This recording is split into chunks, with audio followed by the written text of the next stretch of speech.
बिस्मिल्लाहिर्रहमानिर्रहीम। अस्सलाम वालेकुम व्यूअर्स, कैसे हैं आप? अल्लाह ताला आपको खुश रखे, बात रखे, आमीन। सीज़न आ गया जी भिंडी का। भिंडी हम बनाएंगे मुख्तलिफ़ तरीक़ों से। आज हम भिंडी बना रहे हैं थोड़े खड़े प्याज के साथ। मसाला भिंडी बहुत ही मज़े की बन के तैयार होती है, हमारे घर में ऐसे ही पसंद की जाती है। जो भी भिंडी लवर हैं रेसिपी को पसंद किए बगैर नहीं जा सकते। चलें इसको बनाना शुरू करते हैं। कढ़ाई चूल्हे पर रख दिए और इसमें डाल देंगे 2 टेबल स्पून घी के। घी गर्म हो गया, अब इसमें भिंडी डाल देंगे। तेज़ आंच पे हमने इसको फ्राई करना है भिंडी को 4 से 5 मिनट, ज़्यादा हमने इसको फ्राई नहीं करना। भिंडी को हमने फ्राई कर लिया। ये आधा किलो भिंडी थी जिसको अच्छे से मैंने धो के खुश्क कर लिया था और इसको हमने 4 से 5 मिनट थोड़े से घी में फ्राई कर लिया। इस तरह भिंडी की लेस ख़त्म हो जाती है और आप साइडों से देख सकते हैं ये सारी लेस थी जो इसको पतीली को चिपक जाती है ये साइडों से, और अब बिल्कुल ये लेस फ्री हो गई है भिंडी। चलिए इसको साइड पे करते हैं, मसाला बनाते हैं इसका।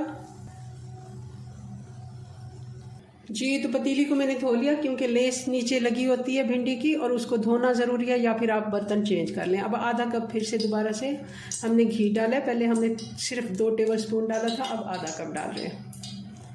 घी गर्म हो गया, अब इसमें डाल देंगे 1 टीस्पून अजवाइन और 1 टीस्पून ज़ीरा साबुत। 1 मिनट के लिए इनको क्रैकल होने देंगे और साथ ही इसमें डाल देंगे अदरक और लहसुन। ये कूटा हुआ अदरक लहसुन है, हमने इसमें पेस्ट नहीं डाला। 2 से 3 मिनट हमने अदरक और लहसुन को भी भून लिया। अब इसमें डाल देंगे ये 3 टमाटर हैं जिनको मैंने प्यूरी बना लिया। आप चाहें तो कटे हुए भी डाल सकते हैं। 1/2 टीस्पून हल्दी डाल देंगे, 1 टीस्पून लाल मिर्च पाउडर, नमक भी 1 टीस्पून, या फिर आप अपने टेस्ट के मुताबिक कम ज़्यादा भी कर सकते हैं। 2 टीस्पून धनिया पाउडर। मसाले को अच्छे से फ्राई कर लेते हैं। अब इसमें डाल देंगे हरी मिर्चें। हरी मिर्चें आप ज़्यादा सारी डालें, भिंडी में हरी मिर्चों का टेस्ट बहुत ही अच्छा लगता है। रेड मिर्च चाहे थोड़ी कम भी डाल दें, मगर हरी मिर्चियों का टेस्ट बहुत अच्छा आता है। भिंडी में ज़्यादा सारी डाला करें। अच्छा 2-3 मिर्चें मैंने लंबाई में काट के डाल दी हैं, हरी वाली। इनका भी देखने में अच्छी लगती हैं और जिसको पसंद हो वो खा लेता है, अगर नहीं पसंद तो आप निकाल के फेंक सकते हैं। और साथ में अब डाल देंगे इसमें प्याज।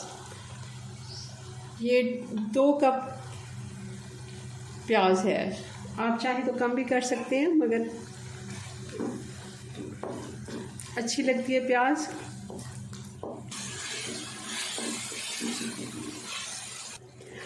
प्याज को हमने बहुत ज़्यादा नरम नहीं करना, ये थोड़ी सी हम खड़ी ही रखेंगे। जैसे ही इसको ये भी 3 से 4 मिनट इसको लगते हैं, ये नरम पड़ जाती है। और इसको ये देखें काफ़ी हद तक इसका पानी भी खुश्क हो गया। अब इस जगह पे हम डाल देंगे भिंडी जो हमने फ्राई करके रखी हुई है। पहले भी मैंने मसाला भिंडी बनाई थी, बहुत पसंद किया था आप लोगों ने, तो वीडियो आप मुकम्मल देख लिया करें। मेरे चैनल पे और भी बहुत अच्छी रेसिपीज़ मौजूद है, वो भी आपने विज़िट करना है। चलें जी, अब इस जगह पे हमने ये 2 टेबल स्पून दही डाल देना है। अब 2 से 3 मिनट हमने इन भिंडी को भी मसाले के साथ ज़रा सा तेज़ चूल्हा करके फ्राई कर लेना है। 1 टीस्पून गरम मसाला डाल देंगे और चूल्हा बंद कर देंगे। और इसको हम ये देखें किस तरह इसने मसाले ने घी छोड़ दिया है। अब इसको 4 से 5 मिनट हल्की बल्कि आंच हमने बंद कर देनी है और इसको वैसे दम पे हमने छोड़ देना है ताकि अच्छे से इसके अंदर सारे मसाले भी जज्ब हो जाए और घी भी अच्छे से बाहर निकल आए इसका। फिर हम इसको डिश आउट करते हैं। बिस्मिल्लाहिर्रहमानिर्रहीम। चलें जी, ये हमारी भिंडी बन के तैयार हो गई है। बहुत ही मज़े की ये बनती है खड़े प्याज के साथ। चाहे तो इस पर आप नींबू का रस भी डाल सकते हैं। मैंने वैसे दही डाला है, मुझे ज़रूरत नहीं महसूस हुई। आप चाहें तो इसके ऊपर थोड़ा सा नींबू निचोड़ लें, बहुत ही अच्छा टेस्ट आता है इसका। चलें जी, अपनी दुआओं में याद रखें। मिलते हैं नेक्स्ट वीडियो में नई रेसिपी के साथ। तब तक के लिए अल्लाह हाफिज़।